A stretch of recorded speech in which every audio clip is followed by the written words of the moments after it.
भारत की सबसे बड़ी एयरलाइन इंडिगो के संकट ने एक बार फिर से भारतीय एविएशन में बंद हुई उन एयरलाइंस की याद दिला दी जो कभी इस मार्केट पर राज किया करते थे। इंडिगो से पहले कई ऐसी कंपनियां आई जिसने भारत के आसमान पर राज करने की कोशिश की, लेकिन लगातार हुए घाटे की वजह से यह कंपनियां भारतीय आसमान से गायब हो गई।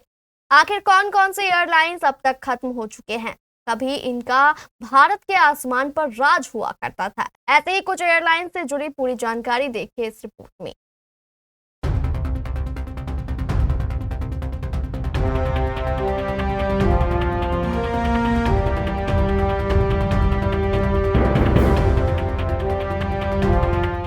एक समय वह भी था जब भारत का आसमान कई तरह की रंग बिरंगी एयरलाइन से गुलजार हुआ करता था। कोई अपने सस्ते टिकट से तो कोई लग्जरी सुविधाओं से यात्रियों को अपनी तरफ आकर्षित कर रहा था। उड्डयन क्षेत्र का यह सुनहरा दौर था, लेकिन यह दौर ज्यादा समय तक टिक नहीं पाया। देखते ही देखते बड़ी बड़ी एयरलाइंस के पहिए थम गए और उनकी उड़ानें बंद हो गईं। कोई अपने बढ़ते खर्च को संभाल नहीं पाया तो किसी का कर्ज का बोझ इतना बढ़ गया कि वह उससे उबर नहीं पाया। कुछ विमानन कंपनियों के फैसले उनके पक्ष में नहीं गए। कुछ ऐसा ही है भारतीय निजी विमानन कंपनियों के बंद होने का सिलसिला।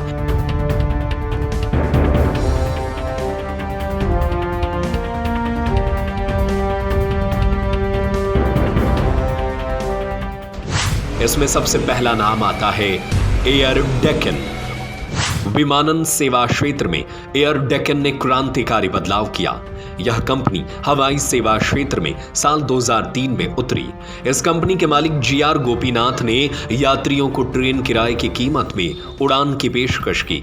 ATR 42 और छोटे शहरों को जोड़ने वाले 72 सीटर एयरक्राफ्ट के साथ एयर डेक्कन आम यात्रियों की पसंदीदा एयरलाइन बन गई।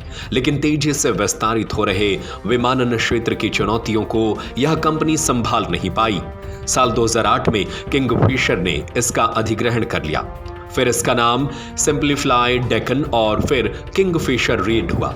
किंगफिशर के बंद होने के बाद एयर डेक्कन की कहानी भी समाप्त हो गई।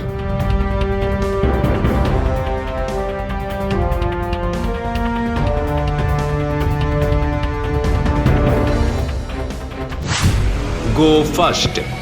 नवंबर साल 2005 गो एयर के नाम से विमानन सेवा क्षेत्र में प्रवेश करने वाली गो एयर का नाम मई 2021 में बदलकर गो फर्स्ट कर दिया गया। 2025 आते आते यह कंपनी भी बंद हो गई। गो फर्स्ट को इंजन की समस्या इतनी बढ़ गई कि इसके कई विमान उड़ ही नहीं सके। कंपनी का कहना था कि उसके पास कुल 54 विमान हैं, इनमें से 28 विमान ग्राउंडेड है। जनवरी 2025 को NCLT ने गो फर्स्ट के लिक्विडेशन का आदेश दिया। इसका मतलब था कि अब कंपनी अपनी संपत्ति बेचकर कर्ज चुकाने का काम करेगी। इस आदेश के साथ ही 17 साल से ज्यादा समय तक उड़ान भरने वाली गो फर्स्ट एयरलाइन की कहानी खत्म हो गई।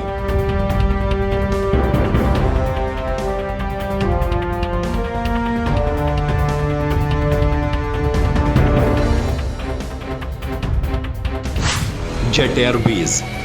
भारतीय हवाई सेवा में जेट एयरवेज वर्षों तक एक विश्वसनीय नाम बना रहा। हवाई सेवा के क्षेत्र में साल 1993 में इसकी एंट्री हुई और धीरे धीरे यह निजी क्षेत्र की सबसे प्रमुख कंपनी बन गई। साल 2007 में इसने सहारा का अधिग्रहण भी कर लिया। आगे के वर्षों में सस्ती विमानन कंपनियों के आने से जेट एयरवेज पर दबाव बढ़ने लगा और इस पर कर्ज भी बहुत ज्यादा हो गया। कर्ज और वेतन की चुनौतियों को यह कंपनी संभाल नहीं पाई और इसे अपना ऑपरेशन बंद करना पड़ा। अप्रैल 2019 में इसके सभी विमान ग्राउंड हो गए। नवंबर 2024 में सुप्रीम कोर्ट ने लिक्विडेशन का फैसला सुना दिया। इसके बाद यह कंपनी अतीत का हिस्सा बन गई।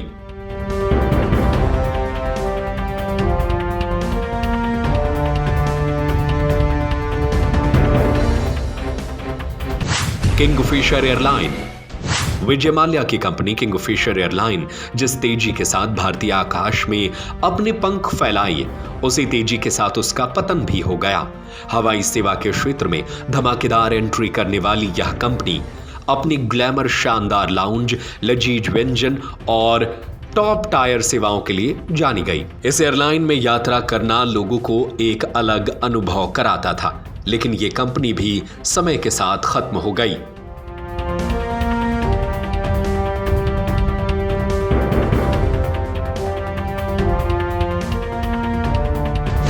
एयर सहारा।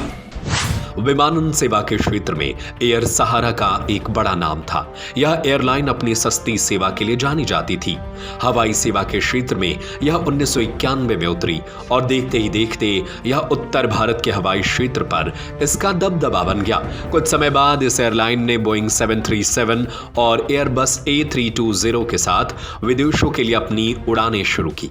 हालांकि यह कंपनी अपनी सेवाएं लंबे समय तक जारी नहीं रख पाई और अप्रैल 2017 में जेट एयरवेज ने 1450 करोड़ रुपए में इसे खरीद लिया। इस अधिग्रहण के बाद एयर सहारा का नाम जेट लाइफ हो गया। अप्रैल 2019 में जेट एयरवेज बंद हो गई और इसके साथ ही एयर सहारा की विरासत भी हमेशा के लिए खत्म हो गई। इस खबर पर आपकी क्या राय है और इनमें से किस एयरलाइंस में आपने अपने जीवन में सफर किया है? हमें अपनी राय कमेंट बॉक्स में जरूर बताएं।